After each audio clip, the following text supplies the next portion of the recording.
സംസ്ഥാനം ഗുരുതര സാമ്പത്തിക പ്രതിസന്ധിയിലെന്ന് സമ്മതിച്ച് കേരളം. പ്രതിസന്ധി മൂലം ജീവനക്കാർക്ക് ശമ്പളം നൽകാൻ പോലും കഴിയുന്നില്ലെന്ന് കേരളം സുപ്രീം കോടതി അറിയിച്ചു. കടമെടുപ്പ് പരിധി വെട്ടിക്കുറച്ച കേന്ദ്ര സർക്കാർ തീരുമാനത്തെ ചോദ്യം ചെയ്ത് സമർപ്പിച്ച ഹർജിയിൽ വാദം കേൾക്കുന്നതിനിടെയാണ് കേരളത്തിന്റെ ഈ തുറന്നു പറച്ചിൽ. കേരളത്തിന്റെ അടിയന്തര ആവശ്യം എന്താണെന്ന് സുപ്രീം കോടതിയും ചോദിച്ചിട്ടുണ്ട്. വിവരങ്ങളുമായി ഡൽഹിയിൽ നിന്ന് എസ് നന്ദഗോപൻ ചേരുന്നു. നന്ദൻ, ഏതായാലും കഴിഞ്ഞ കുറേ നാളുകളായി സംസ്ഥാനത്ത് സാമ്പത്തിക പ്രതിസന്ധി ഇങ്ങനെ തുടരുകയാണ്. അതേസമയം തന്നെ ഒരു വശത്ത് ധൂർത്തിനും യാതൊരു കുറവുമില്ല. ഓരോ ദിവസവും ധൂർത്തിന്റെ കണക്കുകൾ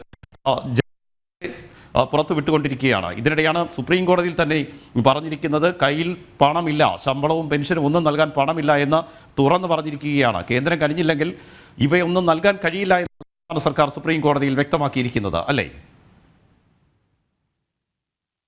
രാജീവ്, കടുത്ത സാമ്പത്തിക പ്രതിസന്ധിയിലൂടെയാണ് കേരളം കടന്നു പോകുന്നതെന്നാണ് സുപ്രീം കോടതിയിൽ കപിൽ സിബൽ കേരളത്തിന് വേണ്ടി വ്യക്തമാക്കിയിരിക്കുന്നത്. നിലവിൽ ഇപ്പോൾ ശമ്പളം നൽകുവാൻ മാത്രമാണ് പണമുള്ളത്. അതേസമയം ക്ഷാമബദ്ധ അതേപോലെ തന്നെ മറ്റ് ആനുകൂല്യങ്ങളൊന്നും തന്നെ പെൻഷൻ അടക്കമുള്ള ആനുകൂല്യങ്ങൾ നൽകുവാനുള്ള പണം ഇപ്പോൾ നിലവിൽ സംസ്ഥാന സർക്കാരിന്റെ പക്കലില്ല എന്നുള്ള കാര്യമാണ് സർക്കാർ അറിയിച്ചിരിക്കുന്നത്. 66% മൊത്തം വരുമാനത്തിന്റെ 66% കേന്ദ്ര സർക്കാരിൽ നിന്നും ലഭിക്കുന്നത്. ഇതുമായി ബന്ധപ്പെട്ട അനവധി ചെലവുകളുമുണ്ട്. ഇതെല്ലാം തന്നെ ഈ വാദപ്രതിവാദത്തിനിടെ കപിൽ സിബൽ ചൂണ്ടിക്കാട്ടി. നിലവിൽ കേന്ദ്ര സർക്കാരിൽ നിന്നും ഏതെങ്കിലും തരത്തിലുള്ള ആനുകൂല്യങ്ങളല്ല തങ്ങൾ പ്രതീക്ഷിക്കുന്നത്, അല്ലെങ്കിൽ ഗ്രാന്റോ മറ്റ് ആനുകൂല്യങ്ങളോ പ്രത്യേക സഹായമോ അല്ല സംസ്ഥാന സർക്കാർ പ്രതീക്ഷിക്കുന്നത്. മറിച്ച് വായ്പ എടുക്കുവാനുള്ള അനുമതി അതുമാത്രമാണ് സംസ്ഥാന സർക്കാർ ആവശ്യപ്പെടുന്നതെന്നാണ് കപിൽ സിബൽ ഈ വാദപ്രതിവാദത്തിനിടെ സുപ്രീം കോടതിയിൽ ചൂണ്ടിക്കാണിച്ചത്. മറ്റ് പോംവഴികൾ, അതായത് നിലവിൽ ഈ കടമെടുക്കുക അല്ലാതെ മറ്റ് പോംവഴി സർക്കാരിന് മുന്നിലില്ല. ഏതെങ്കിലും തരത്തിൽ കേന്ദ്ര സർക്കാർ സഹായിക്കണമെങ്കിൽ അത് ഈ കടമെടുപ്പ് പരിധി ഉയർത്തുവാനുള്ള നീക്കം അല്ലെങ്കിൽ അതിനുള്ള അനുമതിയാണ് സംസ്ഥാനത്തിന് നൽകേണ്ടതെന്നാണ് കപിൽ സിബൽ കേരളത്തിന് വേണ്ടി വ്യക്തമാക്കിയത്. 13,600 കോടി വായ്പ എടുക്കുവാൻ നേരത്തെ കേന്ദ്ര സർക്കാർ അനുവദിച്ചിരുന്നു. എന്നാൽ അങ്ങനെയുള്ള അല്ലെങ്കിൽ അത് സുപ്രീം കോടതിയിൽ നിന്നും ഹർജി പിൻവലിച്ചാൽ മാത്രമേ ആ തുക അനുവദിക്കാൻ അല്ലെങ്കിൽ കടമെടുക്കുവാൻ അനുമതി നൽകൂ എന്നുള്ള കേന്ദ്ര സർക്കാരിന്റെ നിലപാടായിരുന്നു. ആ നിലപാട് ഇപ്പോൾ കേരളം ചോദ്യം ചെയ്തിരിക്കുകയാണ്. സുപ്രീം കോടതിയും ഈ ഒരു വിഷയത്തിൽ ഇത്തരമൊരു ഉപാധി എന്തിനു വെക്കുന്നു എന്നുള്ളൊരു ചോദ്യം കേന്ദ്രത്തോട് ചോദിച്ചിട്ടുണ്ട്. അതേസമയം ഈ ഹർജി പിൻവലിക്കാതെ ഈ 13,600 കോടി രൂപ വായ്പ എടുക്കുവാൻ അനുമതി നൽകില്ല എന്നുള്ള നിലപാടിൽ കേന്ദ്ര സർക്കാർ ഉറച്ചു നിൽക്കുകയാണ്.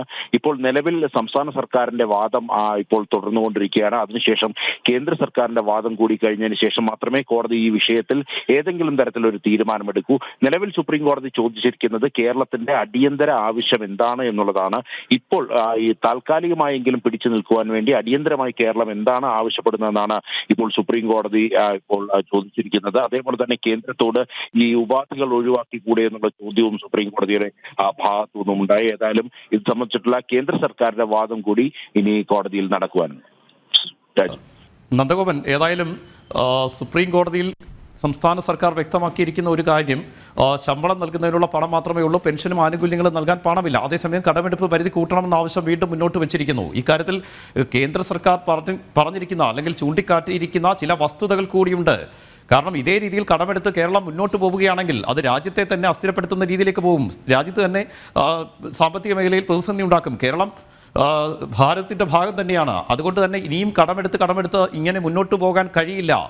അത്രയും വരുമാനം കേരളത്തിനില്ല എന്ന വസ്തുത കൂടി സുപ്രീം കോടതിയിൽ കൃത്യമായി കേന്ദ്ര സർക്കാർ ചൂണ്ടിക്കാട്ടിയിട്ടുണ്ട്. അതുകൂടി പരിഗണിച്ചുകൊണ്ടാണ് ഒരു ചർച്ചയിലേക്ക് പോകാൻ സുപ്രീം കോടതി കേന്ദ്ര സർക്കാരിനോടും കേരളത്തോടും ആവശ്യപ്പെട്ടിരുന്നത്. തീർച്ചയായിട്ടും കേരളത്തിന്റെ ആളോഹരി വരുമാനം, അതേപോലെ തന്നെ കേരളത്തിന്റെ ഇപ്പോഴത്തെ നിലവിലെ ധനസ്ഥിതി ഉൾപ്പെടെയുള്ളവ പരിഗണിച്ചുകൊണ്ടാണ് കേന്ദ്ര സർക്കാർ ഇത്തരമൊരു നിബന്ധന, അതായത് കൂടുതൽ കടമെടുപ്പിലേക്ക് പോകുവാൻ കേരളത്തെ അനുവദിക്കാത്തൊരു നിലപാടിലേക്ക് കേന്ദ്ര സർക്കാർ നേരത്തെ എത്തിയത്.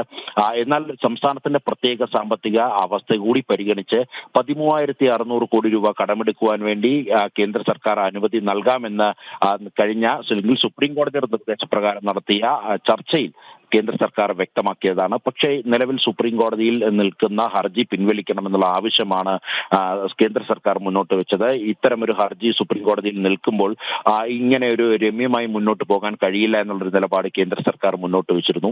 മാത്രമല്ല നിലവിലെ സംസ്ഥാനത്തിന്റെ സാമ്പത്തിക പ്രതിസന്ധി കൂടി കണക്കിലെടുത്ത് കൂടുതൽ കടം എടുത്തു കഴിഞ്ഞാൽ അത് വലിയ പ്രതിസന്ധിയിലേക്ക് പോകും എന്നുള്ള കാര്യം നിരവധി തവണ സുപ്രീം കോടതിയിലടക്കം കേന്ദ്ര സർക്കാർ ചൂണ്ടിക്കാണിച്ചതാണ്. യാഥാർത്ഥ്യം അതാണെന്നിരിക്കെ കൂടുതൽ കടമെടുക്കുവാൻ കേരളം അതിന് തയ്യാറാകുകയാണെങ്കിൽ അല്ലെങ്കിൽ അനുമതി നൽകിയാൽ അത് കൂടുതൽ പ്രതിസന്ധി ഉണ്ടാകുമെന്നുള്ള വ്യക്തമായ ധാരണയുടെ അടിസ്ഥാനത്തിലാണ് കടമെടുപ്പ് പരിധി വ്യക്തമായി അല്ലെങ്കിൽ അത് വെട്ടിക്കുറച്ചുകൊണ്ട് ഒരു സ്റ്റേബിളായ അവസ്ഥയിലേക്ക് കേരളം എത്തുവാൻ വേണ്ടിയുള്ള ഒരു നിർദ്ദേശം കേന്ദ്രം നൽകിയത്. എന്നാൽ കൂടുതൽ കടമെടുക്കാതെ മറ്റ് പോംവഴികളില്ല എന്നുള്ള ഒരു നിലപാട് ആവർത്തിച്ചു നിൽക്കുകയാണ് കേരള സർക്കാർ. നിലവിൽ ഇപ്പോൾ ശമ്പളം നൽകുവാനുള്ള പണം മാത്രമാണ് ട്രഷറിയിലുള്ളത്. ക്ഷേമബദ്ധ പെൻഷൻ അതേപോലെ തന്നെ മറ്റ് ആനുകൂല്യങ്ങൾ അടക്കം മുടങ്ങുന്ന സ്ഥിതിവിശേഷമാണ്. സംസ്ഥാനത്തിന്റെ മുന്നോട്ട് പോക്ക് തന്നെ വലിയ പ്രതിസന്ധിയിലാണ് എന്നുള്ള കാര്യമാണ് കേരളത്തിന് വേണ്ടി കപിൽ സിബൽ മുതിർന്ന അഭിഭാഷകനായ കപിൽ സിബൽ ചൂണ്ടിക്കാണിച്ചത്. ഏതായാലും ഈ വിഷയങ്ങളെല്ലാം തന്നെ പരിഗണിച്ചുകൊണ്ട് കോടതി ഏതെങ്കിലും തരത്തിലുള്ള ഒരു തീർപ്പിലേക്ക് എത്തുവാനുള്ള ഒരു സാധ്യതയാണ് കാണുന്നത്. അതായത് ഈ കേരളം മുന്നോട്ട് വെക്കുന്ന ആവശ്യങ്ങൾ അത് കൂടുതൽ ചർച്ചയിലൂടെയും അല്ലെങ്കിൽ അത് കേന്ദ്ര സർക്കാർ അതിൽ കൂടുതൽ വ്യക്തമായ പഠനം നടത്തിയ ശേഷം നിലപാടുകൾ എടുക്കേണ്ട വിഷയങ്ങളാണ്. അതിനാൽ തന്നെ കോടതി അത്തരം കൂടുതൽ വിഷയങ്ങളെയൊക്കെ കൈകടക്കുവാനുള്ള സാധ്യതയില്ല. പക്ഷേ നിലവിൽ കേരളത്തിന്റെ ആവശ്യം എന്താണ്, അല്ലെങ്കിൽ ഇപ്പോൾ താൽക്കാലികമായി സാമ്പത്തിക പ്രതിസന്ധി പരിഹരിക്കുവാൻ വേണ്ടിയുള്ള ഏതെങ്കിലും ഒരു ഒത്തുതീർപ്പ് വ്യവസ്ഥയിലേക്ക് പോകുവാൻ വേണ്ടി കേന്ദ്രത്തോട് നിർദ്ദേശിക്കുവാനുള്ള സാധ്യതയാണ് കാണുന്നതെന്നാണ് നിലവിൽ നിയമവിദഗ്ധരും മറ്റും ചൂണ്ടിക്കാണിക്കുന്നത്. രാജീവ്.